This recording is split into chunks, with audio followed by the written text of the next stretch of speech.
Mga kapitbahay! Tulungan niyo ako! Anong nangyari? Bakit magkatabi tayo? Nasaan ako?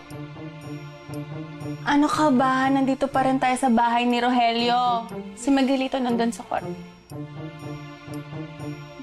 Bakit magkatabi tayo? Hindi lang tayo magkatabi na tulog. Dami pa tayong ibang ginawa. Huh? Nagsisinungaling ka. Hindi totoo yung sinasabi mo.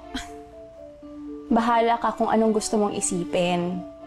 Kaya talagang mga lalaki, pag nakuha niyo na yung habol niyo, ganyan kayo. Sasasabi mo, bakit nga tabi tayo natulog? Si lasing na lasing ka, diba inaya mo kung tabihan ka? Hindi ko magagawa to. Kasi Miguelito. Nagkaka-amnesia. Kanali ka na muna, maaga pa. Anong maaga pa? Tulog mo muna yan. Wala akong pakialam. May naghihintay sa akin. Ika na.